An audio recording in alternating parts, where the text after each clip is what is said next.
Hola, buenos días a todos. En este caso, en el encuentro de hoy, vamos a trabajar en el contexto de la Cátedra de Epistemología y Psicología Genética de la profesora Diana Fernández Salazar.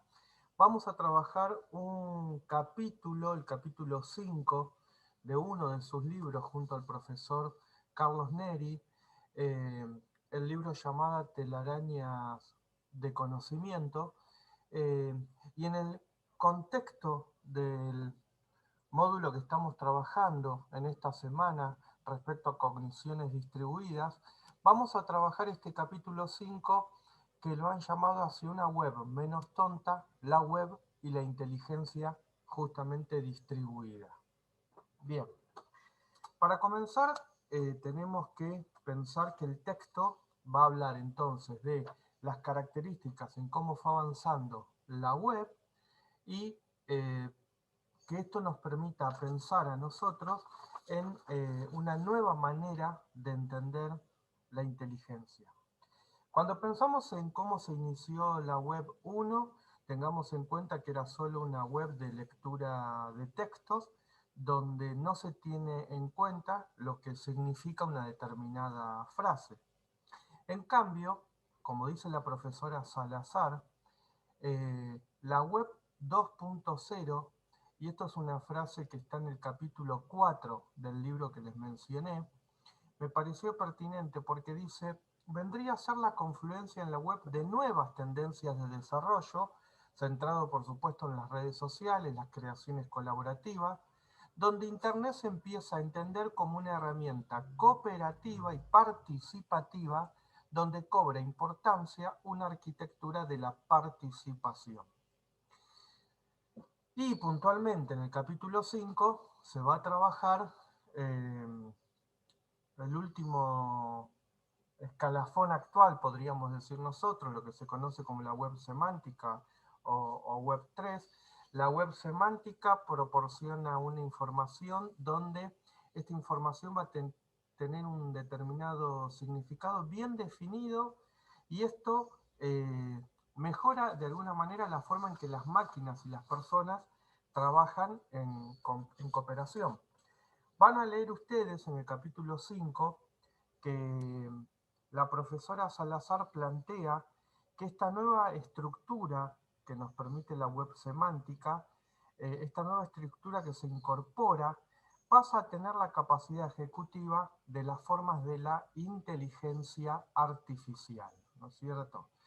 Esto también es importante pensar que la web semántica incorpora información descriptiva a los textos, imágenes que nos permiten organizarlos y darles significados. Esta web semántica es una web de datos y no una web de documentos simplemente.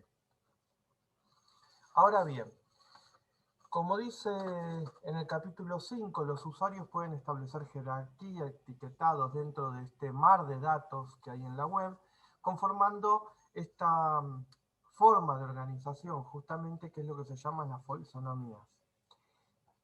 ¿Qué es interesante acá? Que los etiquetados generan sentido a las palabras, establecen conexiones justamente de tipo semántica, a partir de lo cual los sujetos pueden encontrarse por intereses comunes siguiendo las propias clasificaciones compartidas. Y acá un concepto importante que aparece en el capítulo es el concepto de ontología, que está asociado entonces a la web semántica. La ontología la deberíamos entender como esta especificación formal de una conceptualización compartida. Es como dar significados a los hechos del mundo real.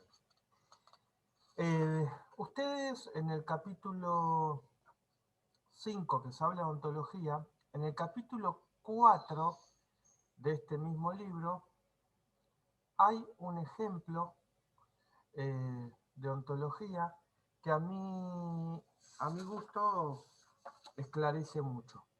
Si pensamos la diferencia entonces entre la red actual y lo que sería la web semántica, eh, acá escapa al encuentro nuestro de hoy esta información, pero deberíamos contemplar lo que sería el HTML, que es un lenguaje de etiquetado, que es el lenguaje que interpretamos nosotros, los seres humanos, a partir de la información que nos va brindando la máquina, donde a partir de una determinada palabra se empiezan a abrir diferentes tipos de enlaces. En la red semántica aparece acá lo que se llama el XML, que de alguna manera, fíjense, si nosotros ponemos la palabra escritor, se empiezan a abrir, por ejemplo, entender que el escritor puede ser entendido como una subclase de una persona que escribe libros, que pertenece a un determinado movimiento literario, y las diferentes subclases de obra que tenga. ¿Qué es lo que es interesante acá? Que la diferencia entre HTML y el XML es que categoriza el contenido mediante etiquetas y donde el ordenador tiende a entender lo que el sujeto está escribiendo. ¿Qué es interesante sobre esto, gente? Que la navegación ya no se va a dar a través de las páginas enlazadas por palabras clave, como les decía antes, sino a través de los justamente núcleos semánticos que se organizan para definir, por ejemplo, en este caso, quién es, qué hace o hizo, si el sujeto vive, a qué movimiento literario pertenece, etc.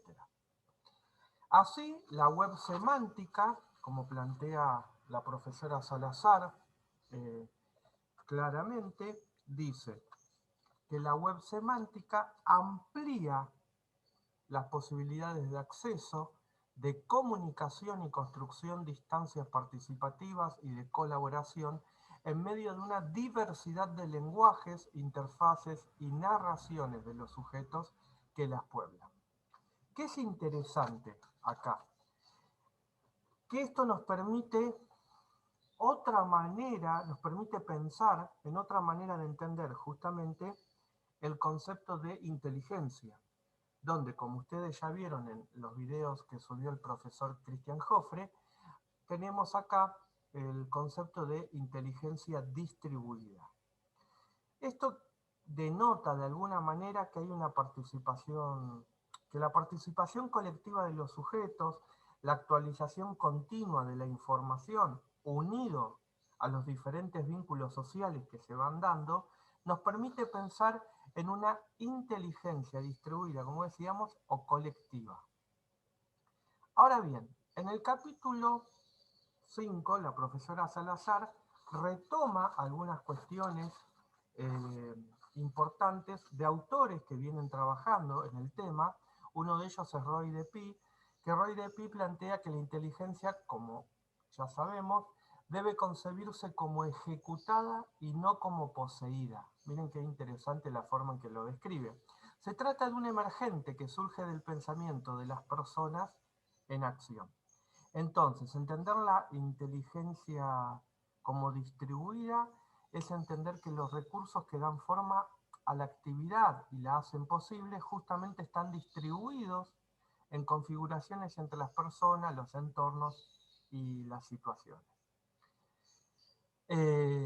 Entonces, retomando esto, una de las frases que retoma la profesora Salazar de Roy Depie, la inteligencia es algo que se ejerce y no una cosa que se posee. Otro autor interesante, trabajando en esta misma línea, es Perkins, quien plantea el concepto de persona más, con una visión distribuida del pensamiento y el aprendizaje, más que del aprendizaje y el entorno. Acá habría esto que corregir, una visión distribuida del pensamiento y el aprendizaje. Y acá la profesora Salazar retoma, siguiendo este autor, dos efectos interesantes que podemos pensar con el uso de la tecnología. Se habla de efectos con la tecnología, que tiene que ver justamente con la ampliación de las capacidades cognitivas que se va a dar al usar la tecnología, y los efectos de la tecnología, que está asociado a las transformaciones cognitivas con el uso de la tecnología, ¿no? Como dice la profesora Salazar, son las transformaciones cognitivas que dejan un residuo como consecuencia de la interacción con la estructura tecnológica. Bien, entonces, los recursos cognitivos hay que entenderlos en estrecha relación con el entorno físico y social. Como dijimos antes, los recursos cognitivos no son algo que se posee, ¿no? Entonces, ¿qué es interesante acá? Que podemos pensar en esta cuestión las diferentes mediaciones que se van dando entre los vínculos humanos, las mediaciones simbólicas que surgen y las mediaciones también tecnológicas. La profesora Salazar también plantea que si nosotros pensamos en la articulación de estas dos dimensiones, podemos pensar también en el concepto de artefacto, entendiendo este como un elemento material y simbólico que regula la interacción con el ambiente y con uno mismo. Acá a mí me parece interesante que casi al final del capítulo 5, la profesora Salazar plantea que en esta articulación de los sujetos con lo que ella va a llamar la singularidad de sus cogniciones, que vamos a ver nosotros al final casi de la cursada, un concepto muy interesante que es el de singularidad cognoscitiva, ya lo vamos a ver, que daría cuenta de las diversas formas de interactividad en este caso. Si pensamos entonces, como decíamos antes, en esta articulación de la singularidad de las cogniciones que se ponen en juego, y esto en acción a herramientas del entorno, se abre una dimensión de inteligencia distribuida que nos va a acercar bastante, dice la profesora Salazar, a una sociedad del conocimiento construida colectivamente. Entonces, me parece interesante que al final de este capítulo, la profesora, retomando palabras de José Luis de Vicente, dice que de todas las encarnaciones de Internet, este modelo es el que más se acerca a implementar de manera efectiva, la visión de Internet como un sistema nervioso compartido. Y para terminar, me gustaría justamente cerrar con esta cita última que aparece en la página 49 del capítulo 5, donde aparece con todo lo que planteamos, entender el surgimiento de, como bien dice el título del capítulo, una web menos tonta, ¿no es cierto? La web semántica nos permite pensar una inteligencia global distribuida en el accionar, como dijimos antes, de los sujetos, donde una estructura de significado emerge de los procesos colaborativos desarrollados por todos sus usuarios.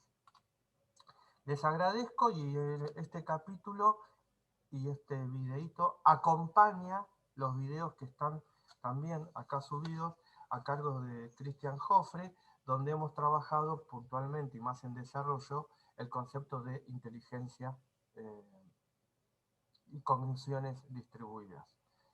Muchas gracias.